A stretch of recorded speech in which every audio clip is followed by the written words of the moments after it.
wabarakatuh. وبه نستعين على أمور الدنيا والدين أشهدهم فصل وسلم وبارك على سيدنا محمد سيد المرسلين وعلى آله وصحبه أجمعين أما بعد. Ayah bunda yang saya hormati, saya muliakan dan saya banggakan. Alhamdulillah alladzi bi ni'matihi tatimmus shalihat. Alhamdulillah asyhadu an la ilaha illallah wa asyhadu anna Muhammad Rasulullah dengan motivasi syahadatain dan bersalawat kepadanya. Allahumma salli wa sallim wa barik alaih. Suka tidak suka, siap tidak siap, ketika kita telah dikaruniai anak, yakinlah itu tanda bahwa Allah Subhanahu wa taala menetapkan kita ini sebenarnya mampu untuk menghadirkan anak-anak yang soleh dan solehah. Dan bagi kita, yakinlah ini mudah. Karena tidak mungkin Allah membebani kita satu tugas berat yang kita tidak akan pernah sukses menunaikannya. La yukallifullahu nafsan illa wus'aha. Ini kata kunci. Tidak mungkin Allah membebani hambanya di luar kesanggupannya. Kita sanggup. Tapi memang ada beberapa orang tua di luar sana yang tidak sadar bahwa dirinya sebenarnya ditugaskan sebagai pendidik. Sehingga dia sibuk dengan aktivitas seperti orang kebanyakan, mencari uang, mengejar jabatan dan pangkat, dan nanti di ujung baru dia sadar bahwa ternyata dia punya anak. Dan selama ini anaknya belum pernah dia terlibat sedikit pun dalam menanamkan iman dan adab kepada mereka. Maka saya mulai ketemu dengan beberapa orang tua yang menyesal. Ya, dengan beberapa orang tua yang menyesal. Kenapa menyesal? Karena mereka tidak pernah menyempatkan dirinya untuk menghadirkan kebersamaan dengan anak-anaknya. Suka tidak suka, siap tidak siap. Ketika kita telah dikaruniai anak, maka kita ini sudah berganti peran. Bukan saja menjadi suami atau istri, tapi telah berubah peran menjadi seorang guru atau pendidik. Pendidik itu mendidik, bukan sekedar mengajar. Karena itu suka tidak suka, siap tidak siap, marilah kita berperilaku sebagai pendidik. Karena pendidik itu tidak saja digugu Bapak Ibu, tapi juga ditiru. Bagi anak-anak tipe auditori, ya, atau bagi anak-anak tipe visualisasi, tipe visual, dia mungkin lebih banyak mengamati, ya, lebih banyak meniru daripada mendengarkan guguan kita. Berarti kita harus tahu juga bagaimana tipe-tipe anak kita.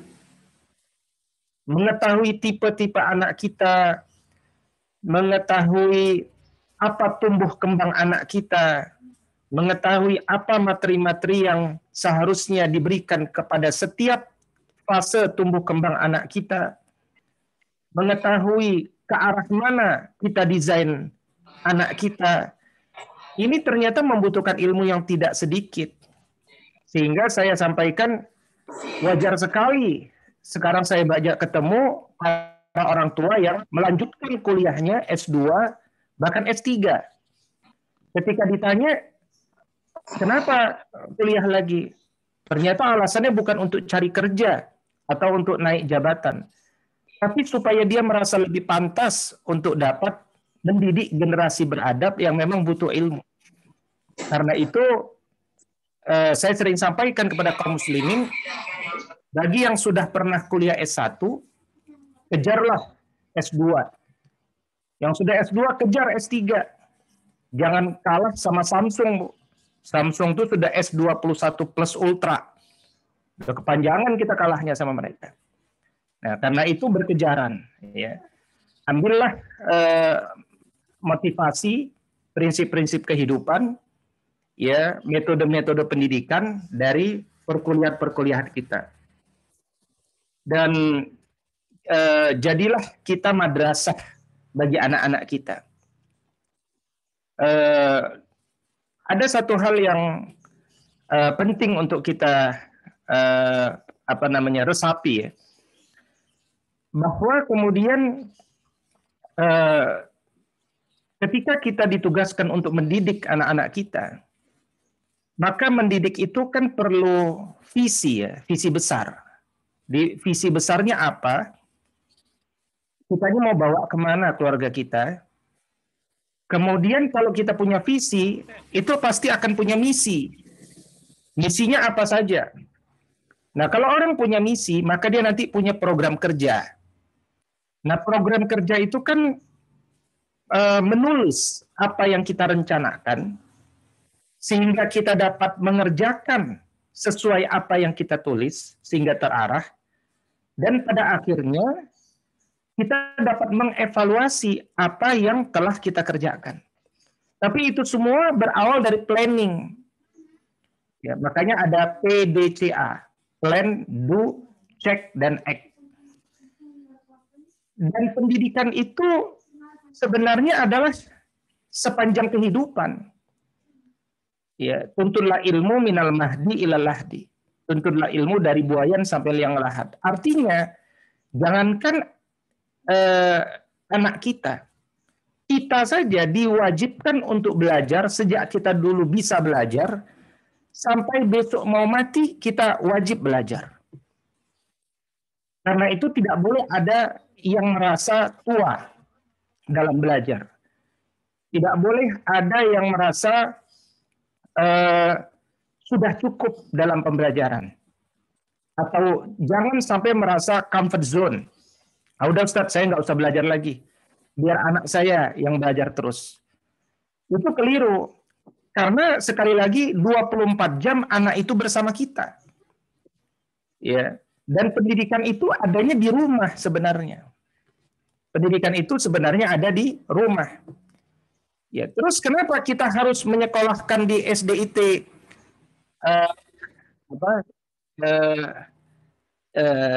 Citra Citra Sahabat. Citra Sahabat. Nah, ini kenapa kita harus ke Citra Sahabat? Karena sekolah Citra Sahabat itu membantu beberapa kekurangan kita. Ya, beberapa kekurangan kita. Apa beberapa kekurangan kita? Ya, yang pertama mungkin kita tidak terlalu lama mendalami tentang dunia pendidikan. Ya. Jadi ibarat kemudian ibarat satu roda kerjasama. Ya. Jadi begini, ya, yang disebut orang tua itu bagi sekolah Citra Sahabat adalah orang tua itu mitra kerja institusi sekolah bagi sekolah, ya. Jadi sekolah itu mitra kerja, ya, mitra dia. Jadi sekolah itu bukan tempat penitipan anak, beda. Dia mitra. Karena itu orang tua dia berperan aktif menguatkan kewibawaan institusi sekolah dan mensukseskan seluruh program yang digulirkan di sekolah. Tapi ada konteks mitra. Mitra itu berarti dua sisi, simbiosis mutualisme. Ya. Sehingga narasi dari sekolah dilanjutkan di rumah, visi-visi di rumah bersesuaian dengan yang ada di sekolah, gitu. Jadi saling menguatkan. Nah, itu hal yang penting. Nah, katakan kemudian orang tua atau sekolah itu berjalan dari pagi, katakan mungkin di Citra Sahabat, misalkan kalau offline itu, atau online sekarang, jam 7 sampai jam 12, misalkan ketika offline. Tetapi yang disebut sekolah itu bukan hanya ketika jam 7 sampai jam 12 itu. Ketika dia pulang ke rumah, itu dia juga harus belajar. dan tugas rumah sama dengan tugas sekolah. Apa sih? Kenapa kita melahirkan pendidikan? Supaya anak jadi gini, rumah sama sekolah sebagai bridging the future. Dia menjembatani masa depan anak. Jadi anak itu ketika keluar dari rumah kita dan ketika dia lulus dari sekolahnya, ya dalam tahapannya, dia bisa hidup. Dia bisa hidup sebagai seorang muslim, bukan hidup sebagai manusia semata. Karena itulah Bapak Ibu menyekolahkan di Sekolah Dasar Islam Terpadu, SDIT. SDIT Citra Sahabat. Ya. Ini SDIT kan ya? Atau salah saya? Iya betul. SDIT. Jadi Sekolah Dasar Islam Terpadu. Kenapa disekolahkan ke Sekolah Dasar Islam Terpadu? Ya, supaya cara pandang anak-anak kita menjadi terpadu sebagai seorang muslim. Kalau sekedar cuman hidup saja sebagai manusia, ya nggak usah di Sekolah Dasar Islam Terpadu. Tapi bedanya ketika di SDIT, dia bisa hidup sebagai seorang muslim. Dia akan bilang sama orang dalam hatinya, Ishhadu bi annana muslim. Saksikanlah oleh kalian semua, saya ini muslim. Ya, saya ini muslim. Dan saya akan berkata-kata seperti seorang muslim. Saya akan bekerja dengan keprofesionalan seorang muslim. Kalau saya berdagang dengan akad-akad muamalah muslim. Nah, itulah yang disebut sebagai pendidikan itu. Jadi anak kita keluar dari rumah, keluar dari sekolah, dia bisa hidup dengan benar. Dengan visi yang benar. Dengan misi yang benar, dengan program kerja yang benar. Nah, karena itu tetapkan visi keluarga itu, Ayah Bunda. Apa visi yang besar itu? Bagi saya pribadi, visi berkeluarga itu cuma satu, karena visi itu nggak banyak. Jadi kalau dalam bahasa Inggris itu visi itu to enable bla bla bla gitu. Visi keluarga saya apa? Sederhana, masuk surga, Bapak Ibu. Mau apapun kesuksesan anak-anak saya, entah dia dapat gelar doktor, dapat jabatan presiden sekalipun, kalau dia tidak masuk surga, dia bukan kesuksesan. Nah, ini bagi keluarga saya. Maka saya katakan, nak, ayah dan bunda pengen masuk surga. Ananda pengen nggak gabung sama ayah bunda berusaha masuk surga? Oh pengen ayah. Nah, kalau pengen kita kerjasama, gitu. Kerjasamanya gimana? Nah, kita bagi tugas. Ayah tugasnya ini, bunda tugasnya ini, Ananda tugasnya ini ya. Nggak usah Ananda nggak usah berat-berat tugasnya, nggak usah ikut-ikut ayah. Pokoknya tugas Ananda ini. Apa tuh misalkan? Belajar yang benar, ya, mentaati orang tua dalam proses ini. Itu sudah kerjasama. Dan kalau Ananda kerja seperti itu, Ananda mendapatkan pahala dan keberkahan besar dari Allah Subhanahu Wa Taala. Narasi itu harus diturunkan ke anak kita supaya dia paham. Makanya di sekolah itu yang namanya visi misi kan ada di ruang lobi supaya bisa dibaca oleh semua orang. Bahkan saya ketemu ada keluarga yang di ruang tamunya tertempel tuh visi misi keluarga. Begitu serius ini keluarga, ya. Sampai dia tempel supaya seisi rumah tangga nggak ada yang lupa. Ini loh visi kita. Nah, ini perlu saya sampaikan di awal karena kita bicara tanpa emosi kan gitu tadi. Mendidik anak di masa pandemi tanpa emosi. Sekarang saya tanya, kenapa sih ada orang tua yang mendidik dengan emosi? Nah, itu kan perlu dijawab. Kenapa ada orang tua mendidik dengan emosi? Pertama, karena dia nggak sadar bahwa dia itu adalah pendidik. Padahal kalau kita belajar sebagai pendidik, apa sih adab-adab sebagai pendidik? Salah satunya bersabar, Bapak Ibu. Ya. Tapi saya banyak ketemu orang yang lebih sabar mendidik anak orang lain daripada anaknya sendiri. Tuh. Itu tantangan tuh. Dan itu jangan dijadikan rumus yang benar. Gak apa-apa Ustaz, memang orang tuh sekarang begini Ustaz. Mendidik anak sendiri itu memang rumit Ustaz. Ya, nggak begitu, jangan dibenerin kalimat itu. Itu pun bukan dari Al-Quran dan As-Sunnah. Itu dari orang kebanyakan.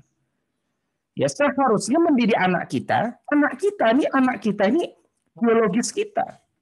Kalau anak orang lain tuh ideologis kita. Nah, maka jadikan anak-anak kita biologis kita dan ideologis kita sekaligus. Adab mendidik apa? Sabar. Tersenyum, berkata-kata baik, menjaga intonasi, dan seterusnya. Nah, itu nanti ada babnya di sana. Ya. Ustadz, tapi kan sabar itu ada batasnya ya Ustadz. Oh iya, begini. Al-Quran menjelaskan, innallaha ma'as sabirin. Sesungguhnya Allah bersama orang-orang yang sabar.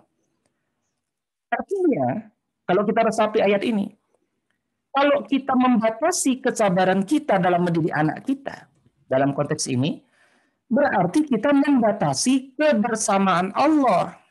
Nah, kan bahaya. Kalau kita membatasi kebersamaan Allah, yang rugi kita, karena Allah nggak bersama kita. Kalau Allah nggak bersama kita, Allah tidak tunjuki jalan-jalannya, Allah tidak mudahkan urusannya, dan Allah tidak berkait dan rahmati kita. Rugi. Kalau gitu, pilihannya apa Ustaz? Ya bersabar.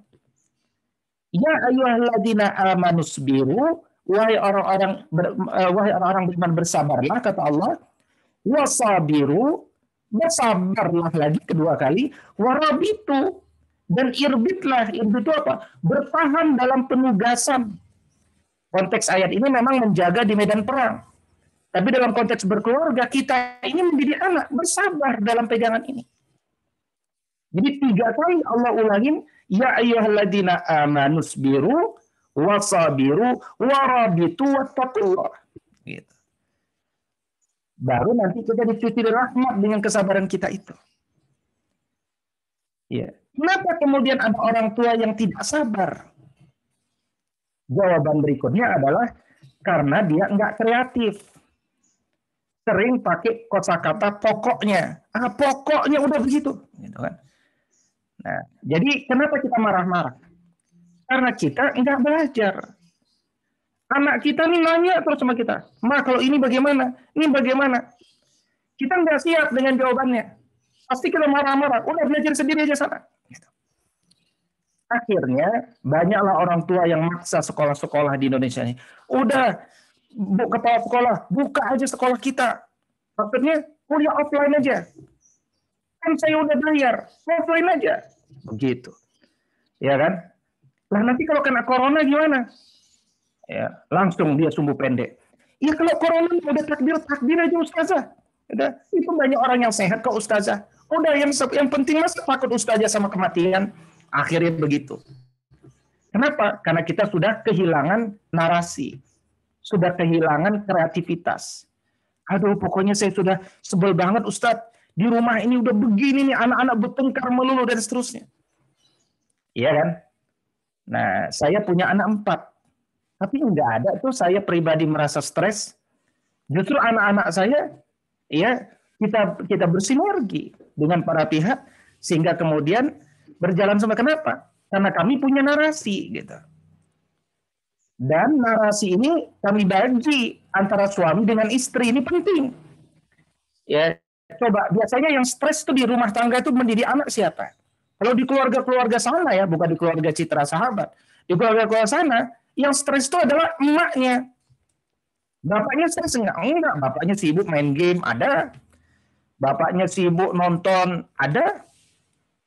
Yang stres siapa? Bapaknya mah nggak stres. Kalau ditanya, yang stres emaknya. Nah, ini keluarga, ini bukan keluarga Citra Sahabat.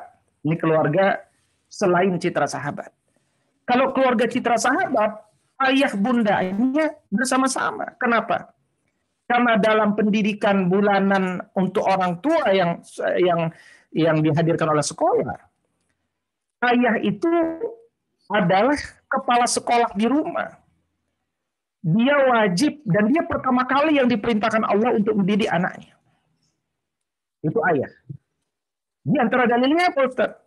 Coba hitung berapa dialog pendidikan di dalam Al-Quran. Ada 17, Bu. Dari 17 dialog itu, 14 dialog dilakukan oleh ayah dalam Quran. Jadi wakil yang mendialog itu bukan ibu, ayah. Luqman, ya, ayat 13 sampai 19 Quran surat Luqman surat 31 itu salah satunya. Masih ada 13 lagi dia. Ya. Kalau ibu berapa ibu? Ibu cuma 2 dialog.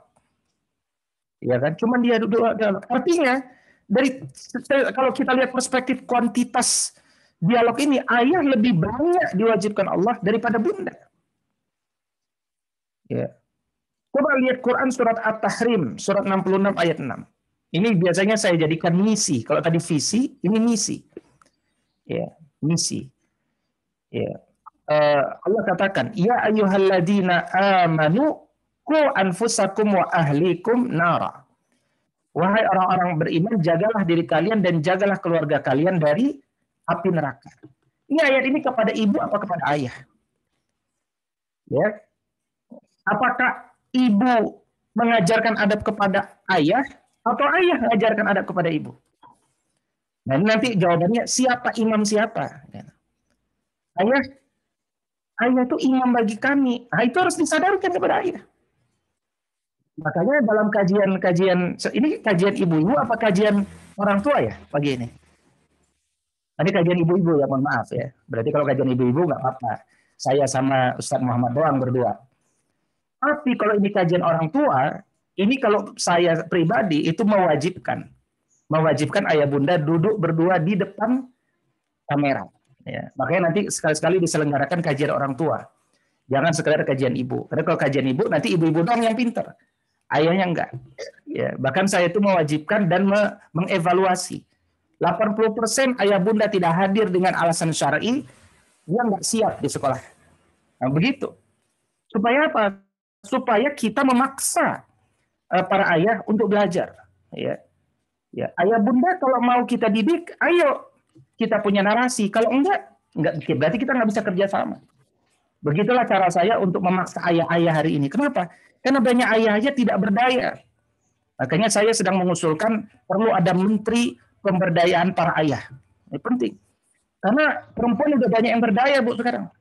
Ya. Nggak perlu lagi menteri pemberdayaan perempuan. Yang sekarang adalah perlu menteri pemberdayaan laki-laki. Ya, banyak laki-laki yang membiarkan perempuannya bekerja, dianya mau tidur di rumah. Banyak juga sekarang tuh. Nah, ini realitas. Ya. Nah, karena itu kemudian, wahai para ibu, ya, saya ingin sampaikan juga begini. Sekarang ketika kita ingin mendidik, berarti kan kita perlu kurikulum ya. Kita perlu kurikulum. Ya. Jadi kalau kita mendidik nggak punya kurikulum, ya, ibu di rumah menjalankan pendidikan nggak? Pendidikan dong Ustaz. Oh bagus. Kurikulumnya apa? Aduh, kurikulumnya apa ya? Nggak ada Ustaz.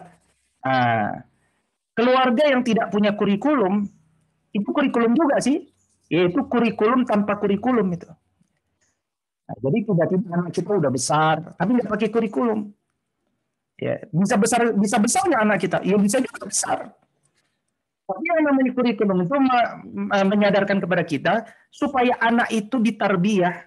Tarbiyah itu kan membantu tumbuh kembang anak sesuai fungsi-fungsi dan hak-haknya.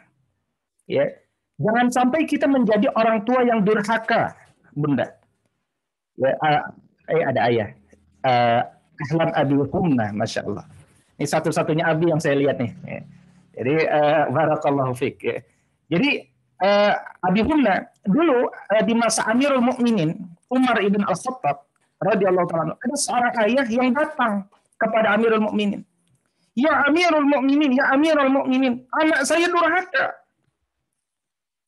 Hukum dia, nasihati dia, kira-kira begitu. Bayangkan masalah keluarga aja dibawa ke Amirul Mukminin dulu tuh, saya mikir ini. Karena memang masalah keluarga ini penting, gitu kan. Kata Amirul Mukminin, panggil anakmu yang durhaka itu. Panggil lah kan. Kenapa? Setelah datang berdua nih, ada ayah, anak, ada Amirul Mukminin Umar ibn Al-Khattab radhiyallahu ta'ala. Umar nanya sama anaknya, coba engkau jelaskan, kenapa engkau durhaka sama ayahmu ini? Anaknya nanya balik sama Amirul Mukminin. Menarik ini. Ya Amirul Mukminin, kenapa? Apa sih hak aku sebagai seorang anak dari ayahku? Wahai Amirul Mukminin, jelaskan kepadaku apa hak aku sebagai seorang anak dari ayahku. Kata Amirul Mukminin, hakmu ada 3. Apa itu? 1, ayahmu wajib memilihkan ibu yang baik bagimu. Yang kedua, ayahmu wajib memberikan nama yang baik untukmu.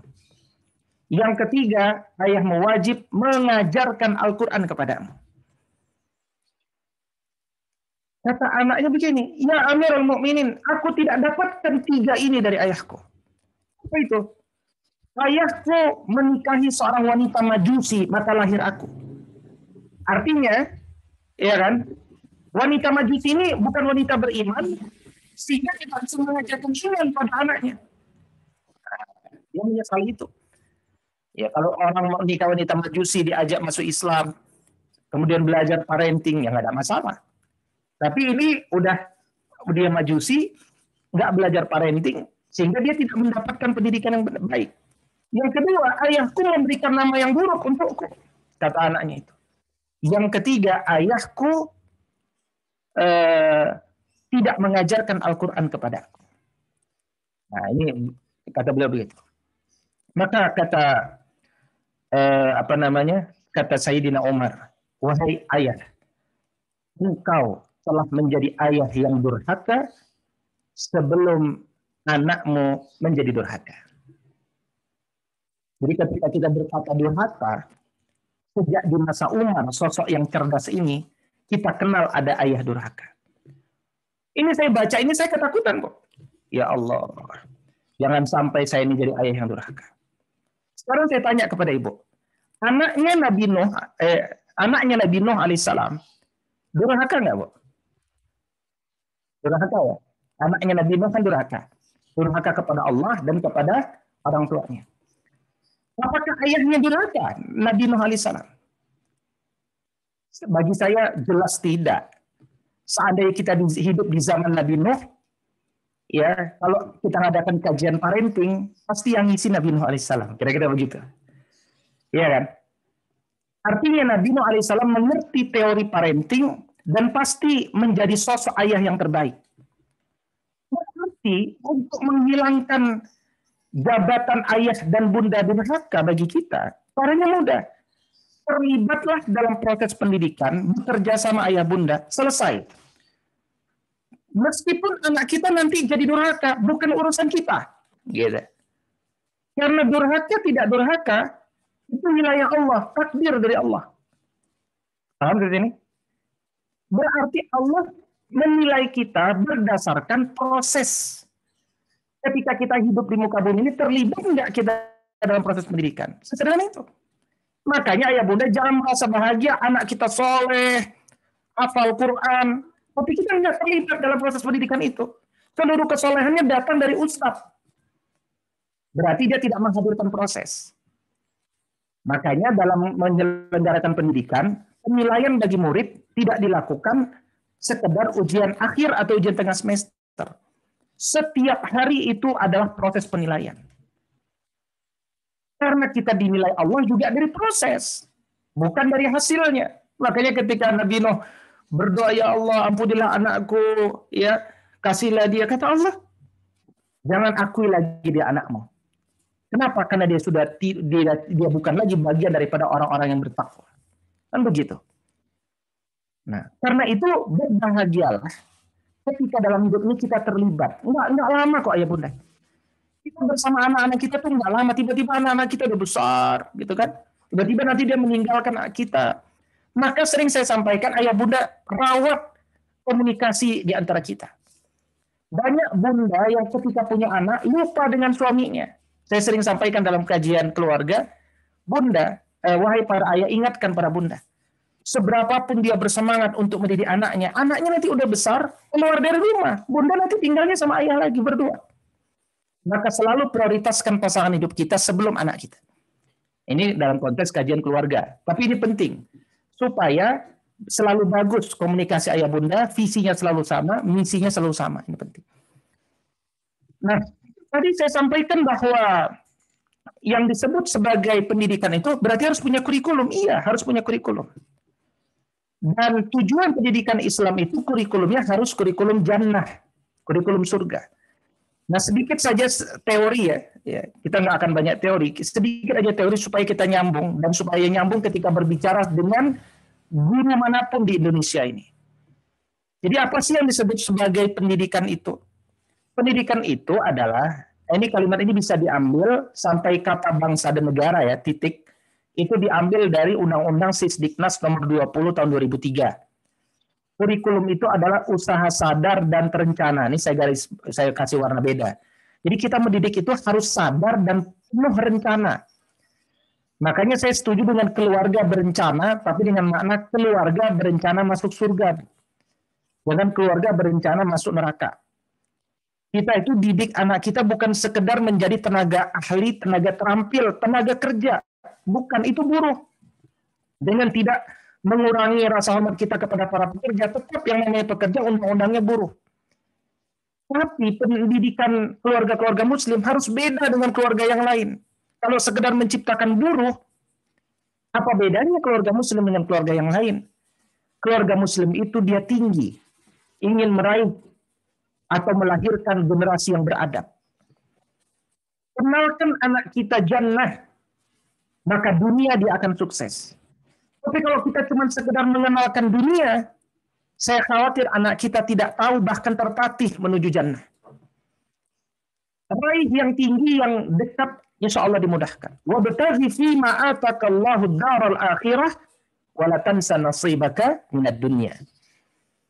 Jadi dunia itu mudah, Bu. Ya, apalagi sekarang begini nih. Sekarang kita berhidup di zaman anak-anak kita, ya kan, bentuk pekerjaannya berbeda, Bu. Dulu di masa kita kecil, yang kebayang tuh anak yang sukses adalah anak yang pergi pagi, pulang malam, pakai dasi. Bawa tas, kan begitu. Meskipun gaji pas-pasan 3 juta setiap bulan, pokoknya kalau pergi pagi, pulang malam, dia sukses. Itu di masa kita kecil. Kebayangnya begitu, bangga pakai dasi. Coba sekarang lihat, banyak enggak? Atau ada enggak anak-anak yang mau pakai dasi lagi? Nggak ada, Bu. Udah nggak ada. Ngapain pakai dasi? Banyak anak yang sudah kaya, melebihi anak-anak di zamannya, padahal dia nggak pernah keluar rumah. Kok bisa? Karena kekayaan itu cara meraihnya sekarang sudah berubah. Jenis-jenis pekerjaannya pun sudah berubah. Begitu banyak jenis pekerjaan yang sekarang lebih dikejar oleh anak-anak muda, dan itu bukan pekerjaan pergi pagi pulang malam. Ya, seperti ada pekerjaan YouTube creator, designer, ya, editor. Itu pekerjaan yang dulu enggak pernah diminati, tapi sekarang semua berlomba-lomba mengiklankan dirinya. Jadi bedakan antara mendidik mencari uang menuju kaya, dan itu Islami, nggak ada masalah.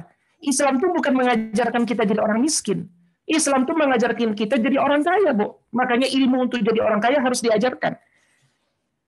Tapi yang nomor satu bukan ngajarin jadi orang kaya, Bu. Karena banyak orang kaya putus asa, bunuh diri. Banyak yang bunuh diri itu bukan orang-orang miskin, orang kaya. Di Jepang sampai ada hutan bunuh diri.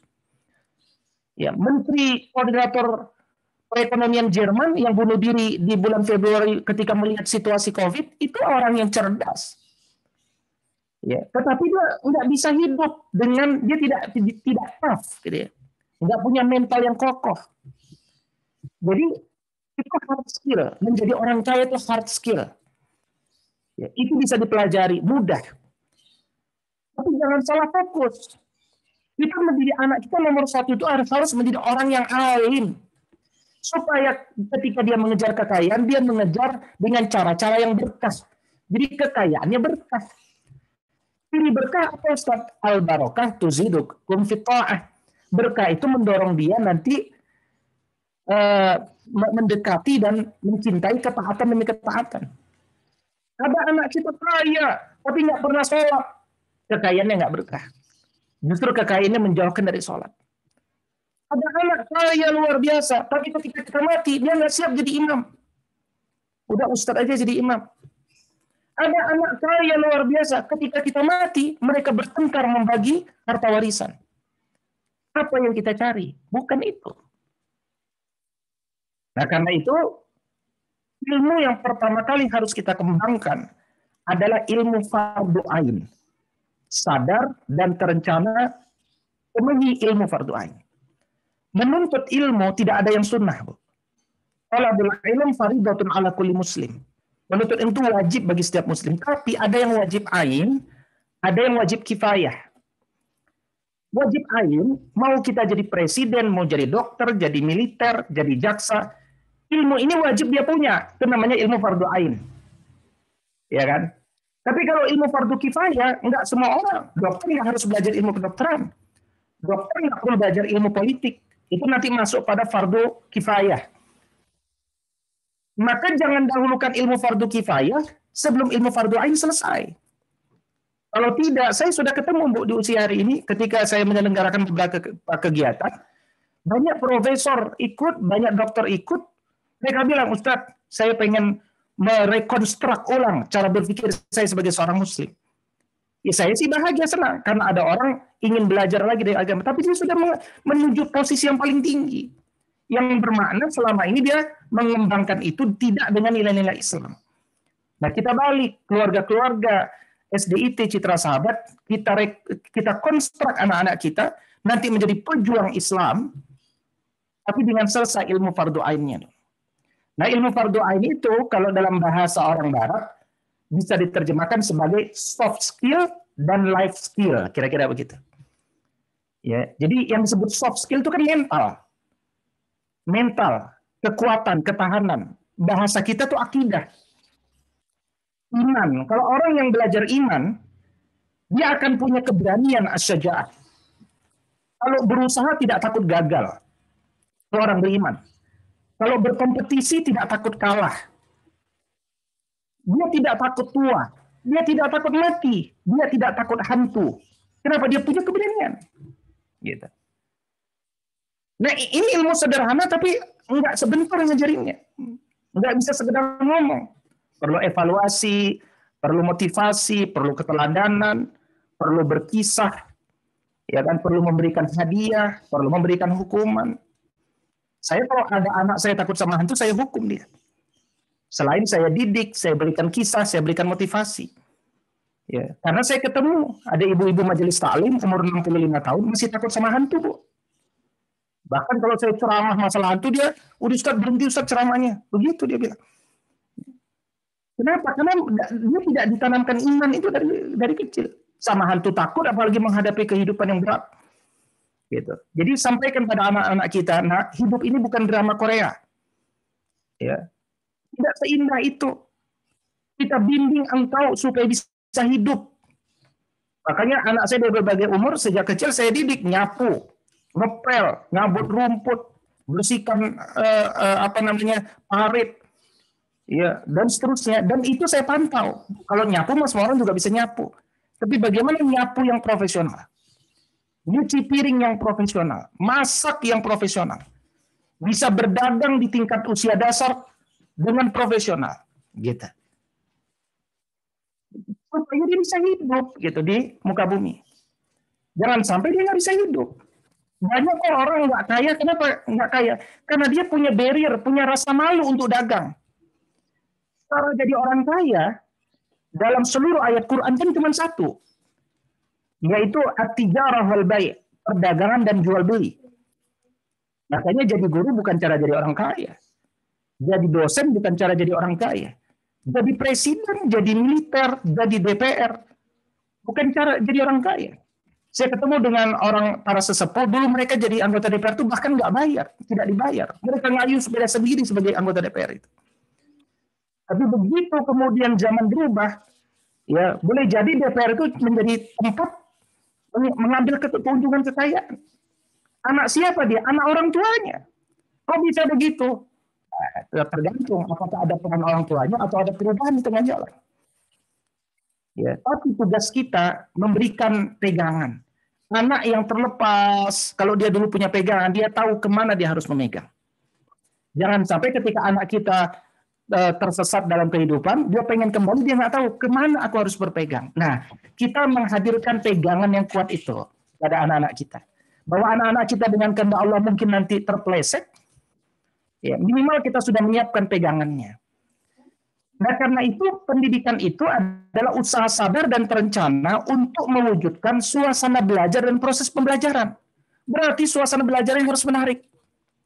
Ya, terdapat penelitian tahun lalu itu kepada anak-anak di masa pandemi ini. Rumah seperti apa yang kalian senangi untuk sebagai rumah yang memotivasi belajar gitu. Kira-kira pertanyaan seperti itu. Jawabannya apa?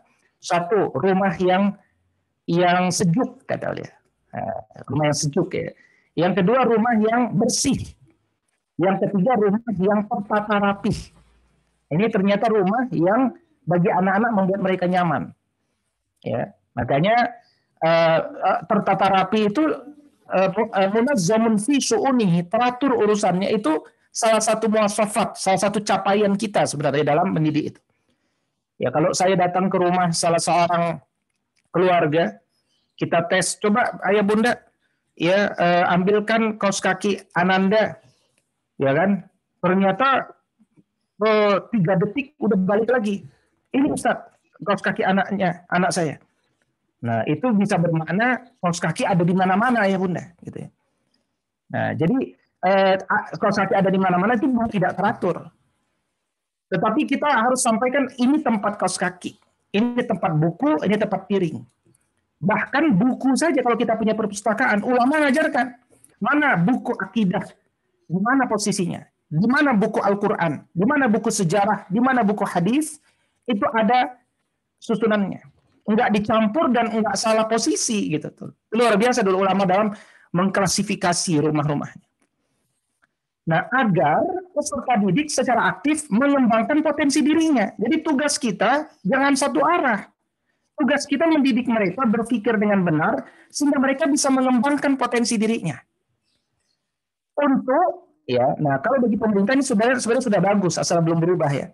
Jadi target pendidikan itu ada 6 kalau dalam undang-undang ini. 1, kekuatan spiritual keagamaan, ini agama. Pengendalian diri, ini agama juga. Kepribadian, ini agama. Kecerdasan, ini juga agama. Akhlak mulia, ini agama. 5 ya bunda. Baru keterampilan yang saya berikan warna merah. Ya, tapi sayangnya teori yang ada di undang-undang ini kadang-kadang di dunia pendidikan lebih condong yang 5-nya seakan-akan keterampilan, agamanya cuma 1. Inilah yang disebut antara implementasi nggak sesuai dengan undang-undang. Ya. Nah, saya tambahkan di sini supaya beda pendidikan Islam dengan pendidikan di undang-undang secara umum adalah tujuan kita kan melahirkan khalifah, Ibu. Jadi kenapa kita hadirkan pendidikan itu? Tujuannya agar anak kita dapat menjalankan tugas dari Allah Subhanahu wa taala sebagai khalifah di muka bumi yang akan dibalas dengan jannah.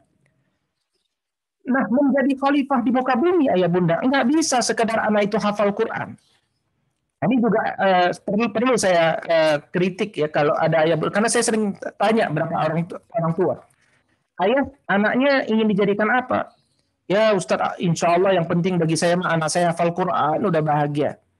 Kan begitu. Ada tuh orang tua yang begitu. Saya bilang, ya baik, punya anak hafal Quran luar biasa. Ya, tapi itu bukan capaian tertinggi loh, ayah bunda. Kita ini orang Indonesia, bukan orang Arab. Kita punya anak hafal Quran. Hafalan Quran itu mampu menjadikan anak kita soleh dan soleha. Belum tentu. Karena anak kita nggak ngerti apa yang dia hafal. Jadi anak itu meskipun hafal Quran, belum tentu dia soleh, belum tentu dia berakhlakul karimah, kalau dia tidak faham Al-Quran itu. Dia tidak terbiasa mentadabburi Al-Quran itu. Dia tidak terbiasa mempelajari Al-Quran itu kandungannya. Anak tidak hafal Quran, nggak berdosa ya bunda. Tapi anak tidak paham Quran, jelas berdosa ya bunda. Dia bisa berdosa, ya kan dia hidup nggak dengan kefahaman Quran, berarti dia dengan kefahaman selain Quran. Gitu. Itulah kenapa kurikulum yang kita bangun adalah hendaknya kurikulum yang dibangun berbasis Quran. Jadi gimana supaya bisa jadi khalifatun fil ardi? Coba kita bayangkan kalau diri kita sebagai khalifah di muka bumi ini. Ya kan? Kita perlu punya ilmu ini. Banyak yang perlu kita kuasai. Nah, itulah yang disebut sebagai visi kita melahirkan tersebut. Nah, karena itu, semua itu dibangun berbasis rumah, ya bunda. Dari rumah, kita bersinergi dengan madrasah atau sekolah. Ya, dari madrasah kita mengejar jannah dengan melewati dunia. Cara baca begitu. Jadi orang yang mensukseskan jannah pasti dia akan sukseskan dunia. Orang yang mengejar akhirat itu bukan meninggalkan dunia. Keliru, tidak ada pelajaran jangan pikirkan dunia ini. Ya kan? Kejarlah akhirat. Yang penting kau masuk jannah. Enggak, justru cara kita masuk jannah itu dengan terlibat dengan urusan dunia. Makanya kan dalam satu pesan disebutkan man la yatamma bi amril mu'min falaysa minhum. Orang yang tidak memikirkan urusan orang-orang beriman, dia bukan bagian dari umat Nabi SAW. Itu pertanda adalah supaya dianggap sebagai umat Nabi, kita terlibat dengan urusan masyarakat. Karena itu, kalau tadi saya kenalkan munazzamun fi syu'unihi, teratur urusan kita, itu salah satu capaian pendidikan. Capaian pendidikan yang kedua adalah nafi'un li ghairihi. Anak-anak kita dan kita harus menjadi keluarga yang bermanfaat bagi orang lain.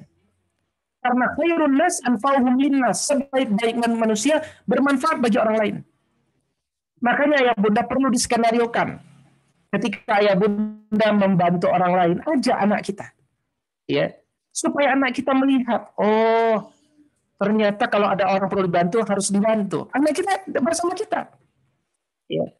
Ajarkan kepada kita, nak, kalau kita bantu memberikan uang 2.000 kepada pengemis, jangan cari uang 2.000 yang paling kucel, jangan.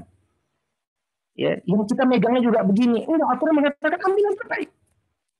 Kasih baju sama orang lain, kalau kita bisa kasih baju baru, kasih baju baru. Nah.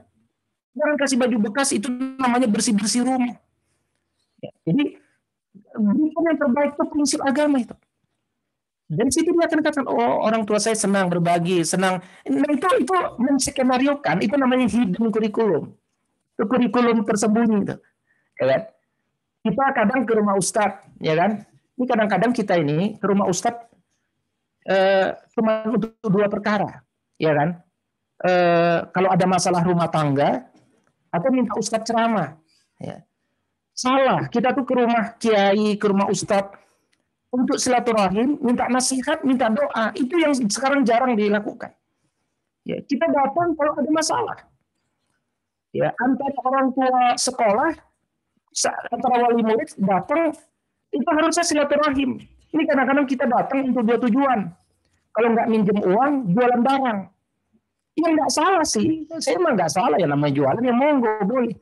Tapi biasakanlah kita ke rumah saudara kita sesama wali murid. Enggak untuk tujuan apa-apa kecuali minta nasihat. Rindu saya ketemu ibu, udah lama nggak ketemu ibu. Itu akan meluaskan rezeki kita, Bu. Ibu datang ke rumah saudara kita untuk jualan, belum tentu dia beli. Tapi kita datang ke saudara kita minta nasihat, jangan-jangan dengan sebab itu tiba-tiba nanti ada orang yang beli produk ibu. Karena itu beda. Kita kejar akhirat, dunia nanti Allah kasih. Kadang-kadang kita ngejar dunia, akhiratnya kita nggak dapat gitu loh. Paham ya maksud saya? Itu satu contoh implementasi kejar akhirat, insya Allah dapat dunia. Allah yang janji intan surullah yansurkum wa yusabbit aqdamakum. Kalau engkau tolong Allah, Allah akan tolong kalian dan dikokohkan kaki-kaki kalian. Kaki-kaki kalian itu dikokohkan di mana? Di bumi ini, gitu. Bukan di akhirat. Ya. Kaki kita di bumi ini sebagai orang beriman dikokohkan Allah. Nah, karena itu ayah bunda, perlu seperangkat rencana. Nah, ini definisi yang bawah, ini namanya kurikulum ayah bunda. Seperangkat rencana, pengaturan, tentang tujuan, isi, bahan ajar, dan cara yang digunakan. Ini 4 hal. Kalau kita bicara kurikulum, ya ayah bunda, 1 apa? Tujuan pendidikan ibu apa? Isinya apa?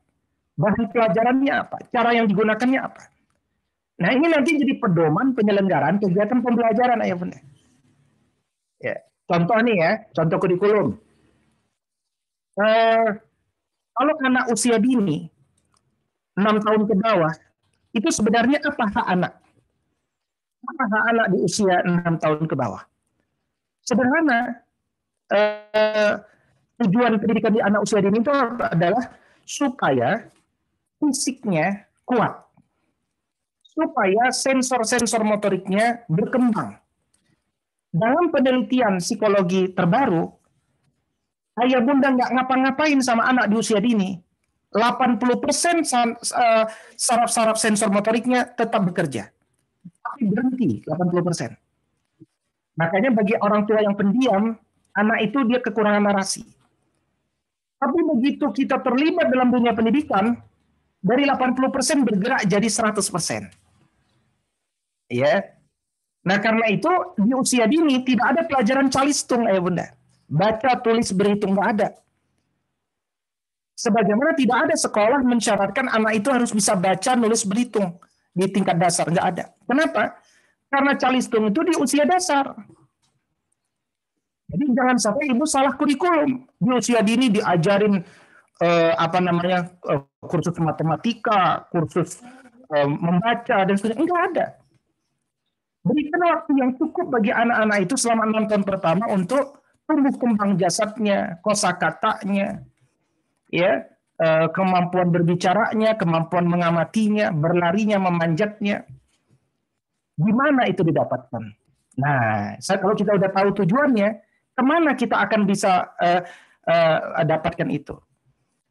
Kalau hari Sabtu Minggu, kalau hari Sabtu Ahad, banyak orang tua judulnya makan bersama. Yuk kita makan bersama. Makan di mana? Makan di super mall, big mall.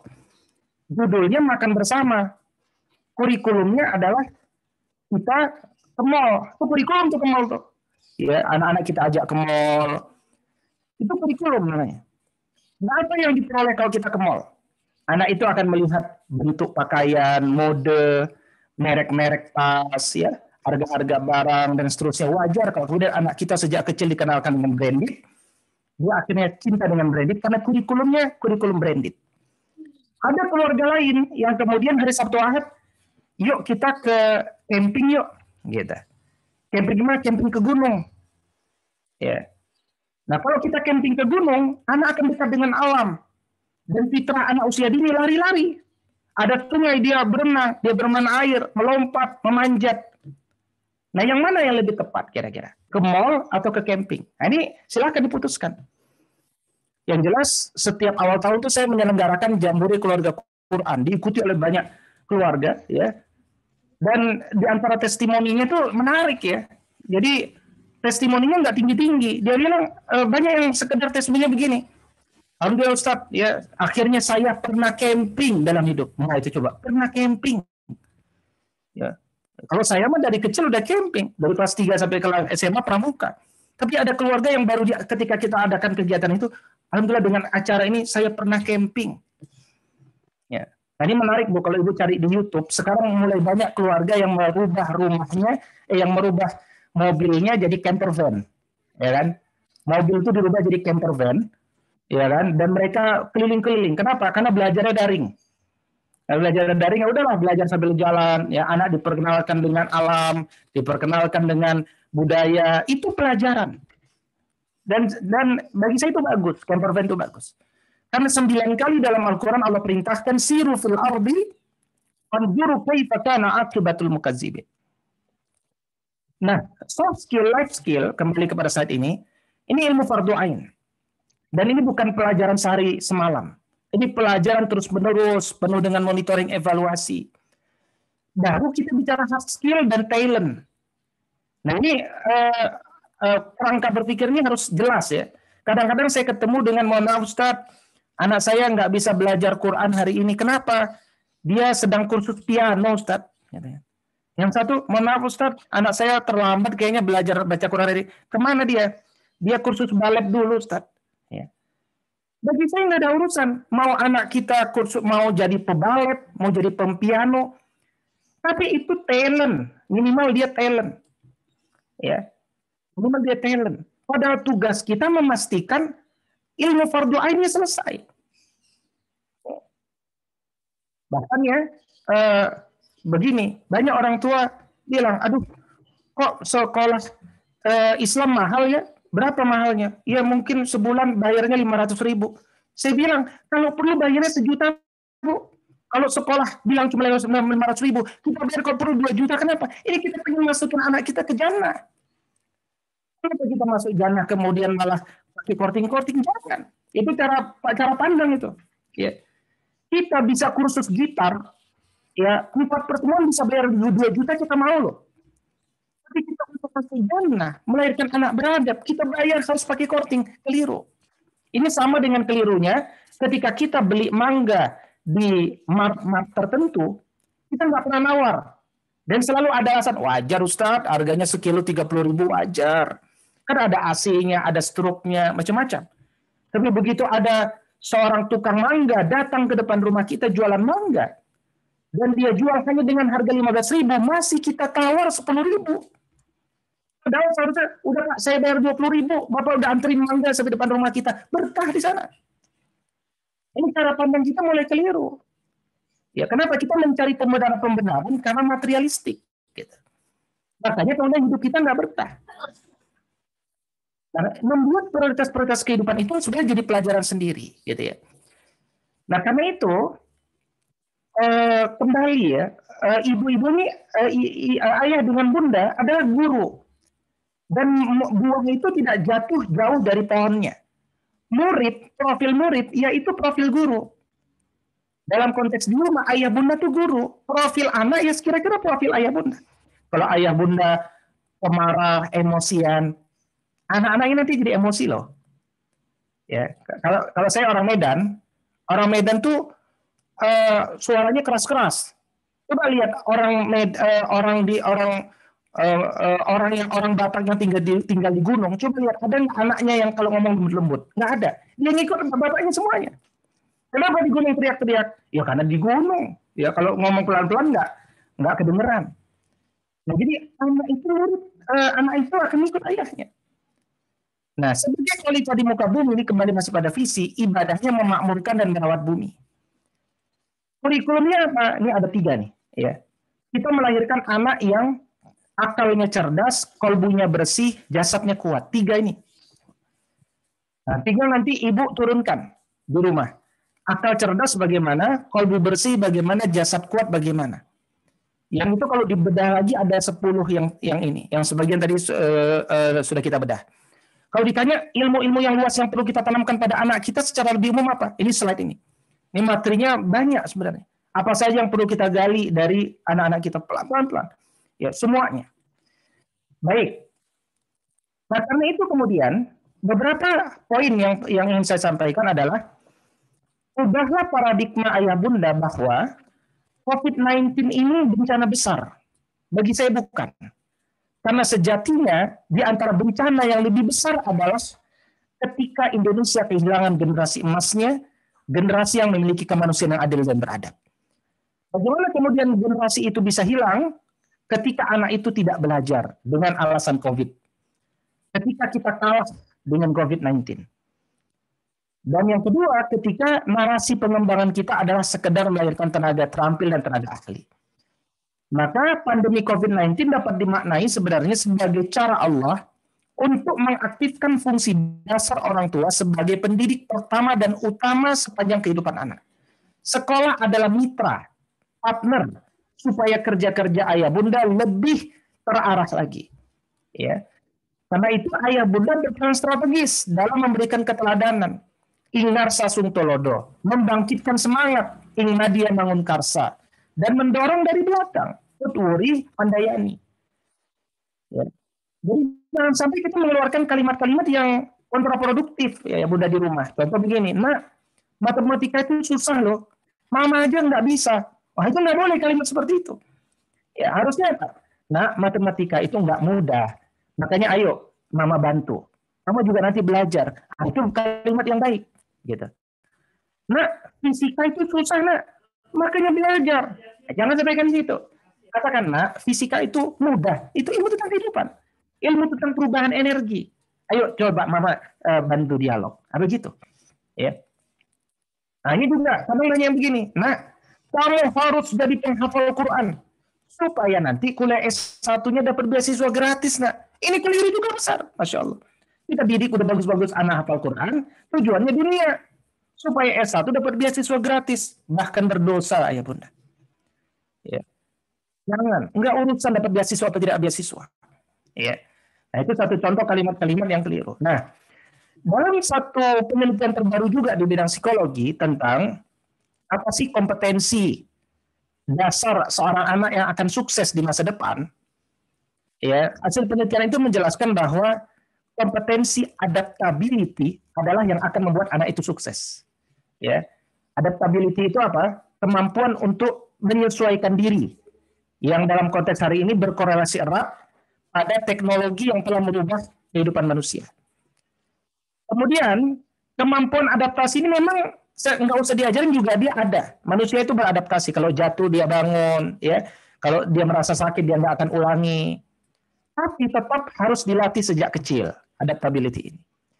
Bagaimana cara menciptakannya? Dia diciptakan dengan suasana rumah yang sangat menyenangkan.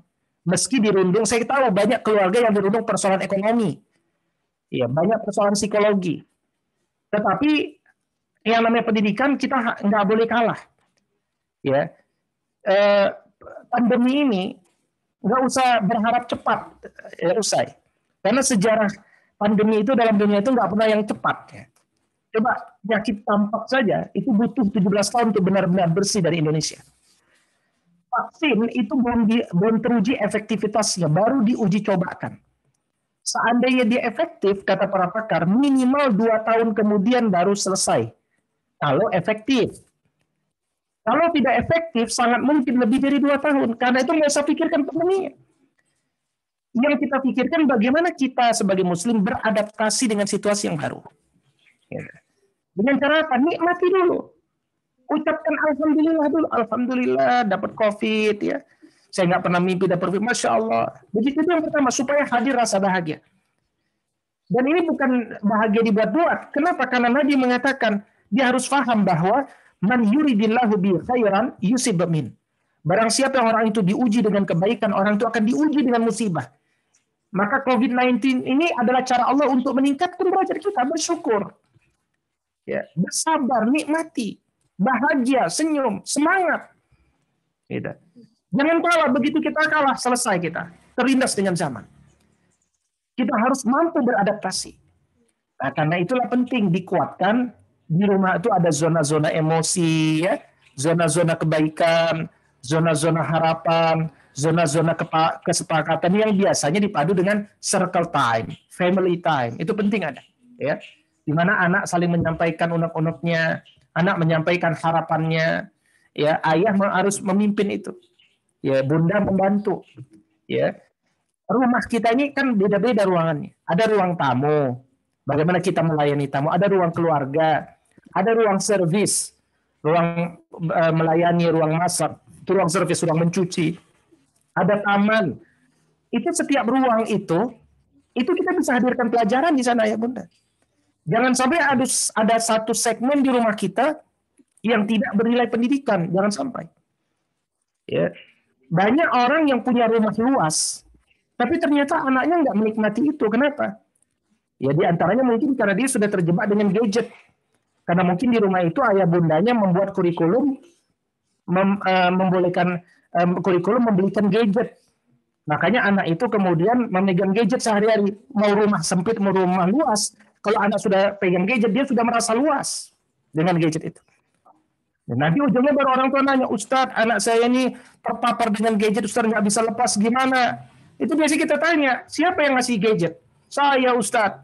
Kenapa kasih gadget? Ya supaya kalau saya kerja nggak ada yang ganggu Ustadz. Bahaya. Ya di Inggris saja sampai ada no mobile phobia. Biaya perawatannya bisa 400 juta. Ya, kalau dirupiahkan. Untuk apa? Untuk mengobati anak supaya bisa lepas dengan gadget. Karena gadget itu anak belum perlu pegang itu. Ya semua pakar mengatakan belum perlu. Tapi di Indonesia kita malah berikan gadget itu untuk kesehariannya. Tapi Ustaz kan anak saya harus daring. Iya perlu daring. Makanya fungsi gadget untuk daring, bukan untuk pegangan dia. Untuk daring berapa jam? Katakan 2 jam. Ya udah 2 jam. Setelah itu ambil lagi gadgetnya. Nah, ini persoalan kita menyalahkan daring sehingga wajar beli gadget. Bukan itu. Daring gadget itu untuk teknologi media pembelajaran dengan penuh pengawasan. Selesai waktu kembalikan lagi. Kan tujuannya buat teknologi pembelajaran gitu. Ya. Nah, karena itu kemudian sebagai orang tua ya di rumah pertama yang harus dilakukan adalah kenali gaya belajar anak. Ya, kenali gaya belajar anak. Anak kita ini tipe apa? Tipe visual kah? Auditori kah? Kinestetik kah? Ya kan? Karena anak tipe visual beda sama anak auditori. Sama beda dengan anak kinestetik. Ya. Contoh, ya, anak tipe visual ya. anak tipe visual, itu dia harus ngelihat kita, baru dia paham, baru dia dengar. Kalau tipe auditori, ibu sambil masak pun dia ngomong, ibu ngomong dia dengar. Gitu. Tapi anak auditori, kalau ngafal Quran, nggak bisa ada suara rame. Belajar harus sepi. Nah, itu contoh tuh anak auditori, gitu kan. Nah, ada lagi anak kinestetik, ya bergerak. Nah, ini perlu dipahami. Nah, berikutnya, jadilah orang tua yang menjadi pendamping kreatif. Nah, saya garis bawahi kata kreatifnya, ya, karena menjadi pendidik itu harus kreatif. Ya, caranya gimana? Ya, kita harus mampu mengontrol emosi kita dan emosi anak-anak kita. Belajar di masa pandemi itu berat loh bagi anak. Ya, kita harus merasakan beratnya belajar itu. Yang kedua, kita bertugas juga mengapresiasi dan mendukung anak-anak kita. Ya. Dan yang ketiga, memonitor dan merawat stamina. Bagaimana cara merawat stamina? Dengan minuman yang benar, dengan makanan yang tepat. Itu cara kita merawat stamina anak kita supaya duduk kuat menuntut ilmu. Termasuk memonitor waktu, ya, agar anak kita bisa belajar katakan jam berapa, jam 7 mulai misalkan di satu sekolah, berarti anak itu harus tidur lebih cepat. Itu peran kita orang tua. Jangan biarkan mereka belum tidur karena menonton televisi, apalagi dengan menonton gadget, sudah pasti dia akan tidur jam 2. Dan jam 7 dia mengantuk. Nah, nanti guru bingung kenapa anak ini matikan layar melulu. Oh, ternyata dia sedang tidur misalkan. Ya, dan seterusnya. Nah, berikutnya penyempurna kurikulum. Kita ini menyempurnakan kurikulum di sekolah. Dengan cara apa? Dengan cara penguatan adab. Melalui apa di antaranya? Penghayatan ibadah, ya. Jadi kalau kita sholat sama anak-anak kita, biasakan anak-anak kita itu menikmati sholat itu. Dia paham kenapa dia harus sholat. Kita dialog apa nikmatnya sholat, apa tujuannya sholat, apa bacaan-bacaan yang dia baca itu dalam bahasa Arab artinya apa. Itu bisa dibantu di rumah. Kasih sayang, kejujuran, ini kejujuran penting. Ya, pelajaran yang paling mahal itu kejujuran. Maka hukuman yang paling berat itu adalah kalau anak kita tidak jujur. Saya menghukum anak saya cukup berat kalau dia tidak jujur. Ya. Tapi saya tidak memberikan hukuman yang berat ketika dia jujur, tetapi dia juga harus tahu bahwa dia melakukan kesalahan dan kesalahan itu pasti ada hukumannya juga gitu. Ya. Berikutnya adalah sopan santun, ya, kepada tamu, berbicara kepada orang, itu kebiasaan dari kecil. Ya, kemudian ekspresif, kolaboratif, ya. Ekspresif ini adalah begini ya. Jadi persoalan saya sudah temukan di beberapa mahasiswa hari ini, ya, mahasiswa S1 misalkan. Ketika saya menyampaikan sesuatu, saya tanya kembali kepada mahasiswa ini. Baik, apa yang saya sampaikan apakah dapat difahami? Paham, Ustaz? Oke. Coba Fulan, sampaikan 3 poin yang tadi saya sampaikan apa? Itu dia tidak bisa jawab. Nah, ini satu contoh. Ini saya temukan di banyak anak S1 sekarang. Ya. Saya sampaikan 3 poin apa yang tadi saya sampaikan yang antum pahami. Ya saya ngerti, tapi saya susah menyampaikannya. Nah, itu kita harus paham itu. Itu karena anak nggak terbiasa memparafrasekan ulang. Makanya saya membiasakan kepada anak saya, katakan dia ziyadah 1 halaman hari ini. Oke, udah ziyadah, udah, bagus. Coba store kepada saya. Setelah itu kemudian, saya minta dia membaca terjemahnya dan menuliskan ya poin-poin tadabbur itu di WordPress. Nah, coba saya tuliskan di WordPress poin-poinnya. Dan saya tidak komentari. Ya, saya tidak komentari hasil tadabbur dia, karena tadabbur di usia anak kecil beda lah sama kita. Yang penting dia mencoba memahami ayat itu. Dan kalau dia kesulitan, kita bantu. Begini cara mentadabbur, coba lihat. Nah, nanti dia punya tulisan-tulisan dan nggak hilang karena ada di WordPress. Kalau di kertas, di buku sekarang hilang. Itu ditulis di WordPress. Nah, kita sedang mengajarkan banyak hal sebenarnya. Mengenalkan mereka dengan bagaimana memanfaatkan sosial media dengan baik. Ya, kemudian menghayati, mengungkapkan sesuatu. Karena saya sampaikan kepada mahasiswa, ya kalau engkau paham, saya kasih soalnya kayak tadi, sebutkan 3 hal yang ini, ya engkau nggak bisa jawab dan engkau tulis di sana jawabannya. Saya paham Pak dosen, tapi saya nggak bisa menuliskannya. Yang nggak lulus juga saya bilang. Karena yang disebut paham itu adalah engkau bisa menyampaikannya gitu. Itu namanya parafrase, ya. Bahkan di mahasiswa S2 pun saya ketemu ada kesulitan orang memparafrasekan ulang apa yang dia pahami. kecuali tinggal copy paste, itu plagiarisme. Gitu. Ya. Baik. Nah karena itu kemudian belajar itu memang berat ya. Baik. Beberapa tips dalam mendidik anak-anak kita. Satu, selalulah gunakan kata-kata terbaik ayah bunda.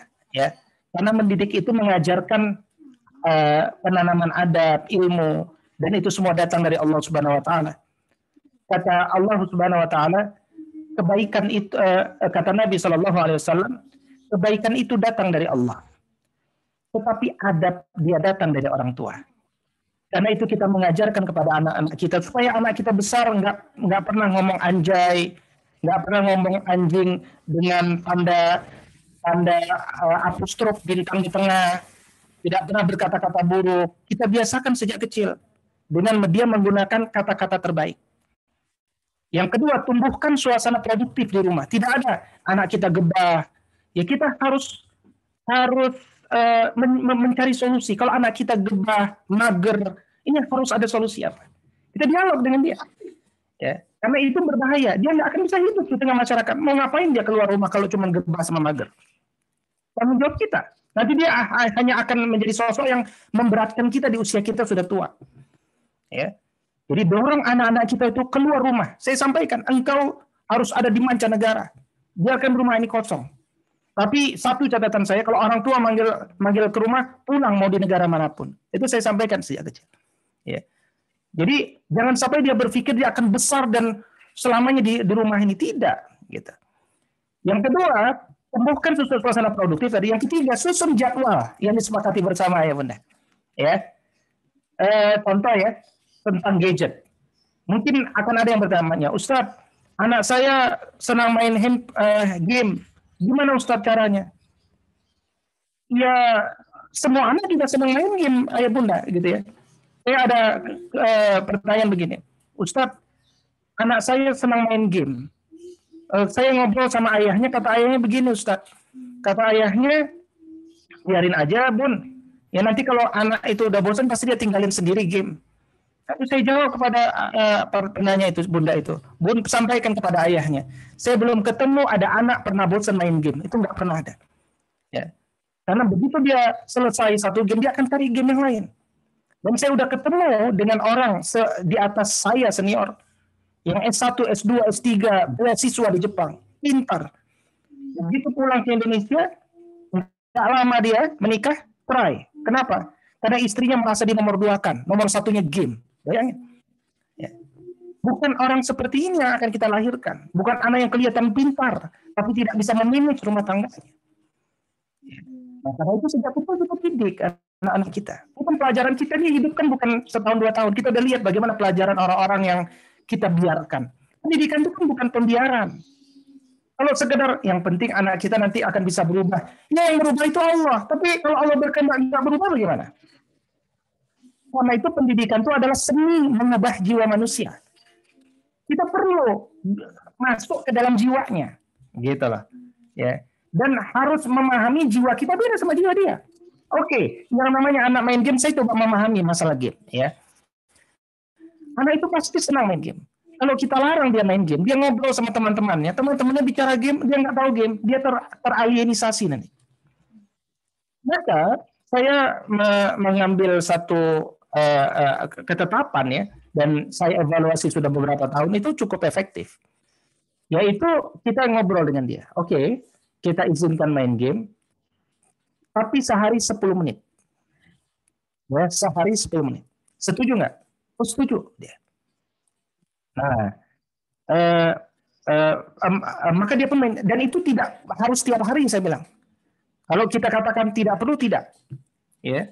Tapi kalau memang kita berikan. Dan itu hanya 10 menit. Sepakat. Nah, kemudian kita uji. Jadi kalau ternyata dia bermain game 12 menit, berarti kelebihan 2 menit. Hari berikutnya cuma 8 menit. Dia paham. Nah, jadi sebelum kita membuat satu ketetapan, buat dialog dulu. Bapak, Ibu, ayah, bunda akan menemukan bahwa anak itu adalah sosok yang paling bisa diajak bernegosiasi sebenarnya. Makanya tinggalkan pukulan. Pukulan itu belakangan. Kenapa? Anak yang orientasinya nggak dapat, ya mau dipukul apapun dia nggak akan merasa sakit. Tapi, ya contoh ya, selain game, katakan bermain sepeda. Saya bilang, oke, boleh main sepeda, ya, ada asar misalkan, tapi jam 5 tepat sudah pulang di rumah. Nah, kalau anak kita pulang katakan 5:01, berarti terlambat. Nah, kita sudah berkesepakatan sebelumnya. Kalau terlambat, hukumnya apa? Nah, hukum yang paling berat itu apa bagi anak? Ternyata hukuman yang paling berat bagi anak itu adalah tidak diizinkan main. Itu yang paling berat. Nah, oke, kita sampaikan. Setelah kita buat kesepakatan, kita bilang, oke, kamu terlambat ya. 1 menit, iya, terlambat. Apa hukumannya? 2 hari apa 3 hari? Nah, padahal kita pengen itu yang paling itu ya. Baik. Nah, kemudian optimalkan waktu untuk meningkatkan keakraban dan nalaria. Nah, sebelum itu fleksibel dalam menerapkan jadwal. Kita buat jadwal bahwa sehari itu ada murojaah, ada tilawah, ya, ada ziyadah. Ziyadah juga ada targetnya, katakan 2 halaman, 3 halaman, ya. Tapi bagaimana dia mengejar target itu? Tidak perlu rigid, karena rigid itu akan membosankan. Ya, tetapi dia bisa fleksibel ya pada waktunya. Tapi kita dorong di pagi hari. Kenapa? Karena Nabi SAW telah doakan waktu pagi, sampaikan kepada mereka. Allahumma barik li ummati fi bukuriha. Ya Allah, berkahi umatku di pagi harinya. Ya. Kemudian optimalkan waktu untuk meningkatkan keakraban dan nalaria anak. Ketika kita bersama anak-anak kita, itu yang biasa dilakukan oleh Nabi, para sahabat, ya. Itu biasa ngobrol yang intelek gitu. Ngobrol yang cerdas. Kira-kira ngobrol dengan peningkatan IQ gitu. Ngobrol dengan pengembangan nalaria. Nah, ini penting ya Bunda. Ya, kita berbicara dengan anak kita, tapi dalam rangka meningkatkan kecerdasan bukan saja spiritual dan emosionalnya, tetapi kecerdasan intelektualnya.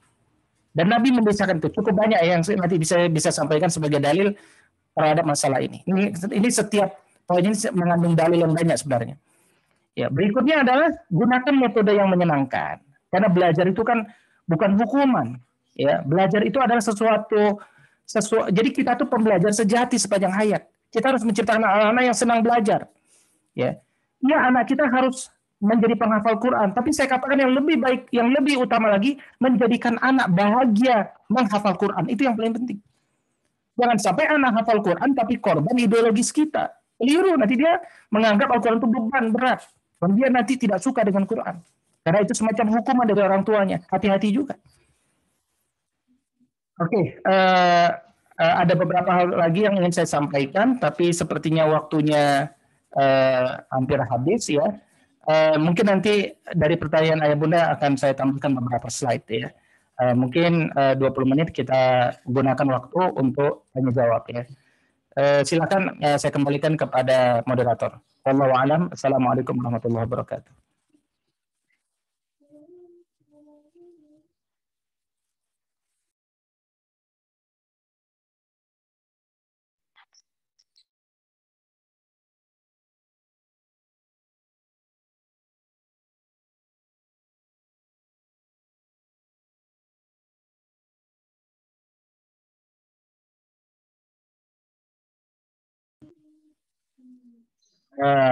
Moderator.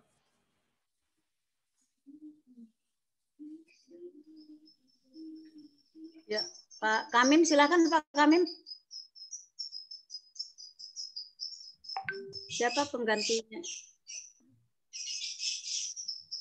Ya, mungkin terkendala sinyal dari Pak Hamim ya.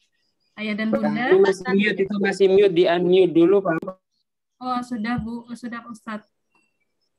Dibuka dulu Ustadz Pak Hamim.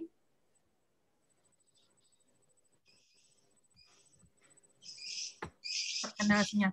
Ya, Ayah dan Bunda, dari materi yang sudah dijelaskan oleh Ustadz Wido, adakah Ayah dan Bunda yang ingin bertanya atau menyampaikan pendapatnya? Sudah. Sebelumnya mohon maaf tadi masih termute. Alhamdulillah sudah terbuka. Baik, selanjutnya terima kasih Ustadz Dr. Wida Supraha atas materinya yang sangat luar biasa, menyentuh kita semua. Mudah-mudahan ke depannya kita mampu menjadi pendidik-pendidik yang hebat, yang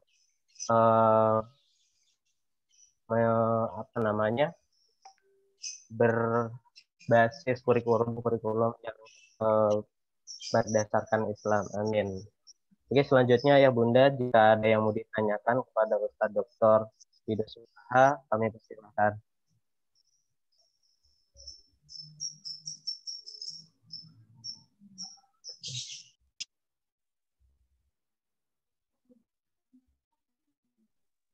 Pak Hamim, saya mau nanya.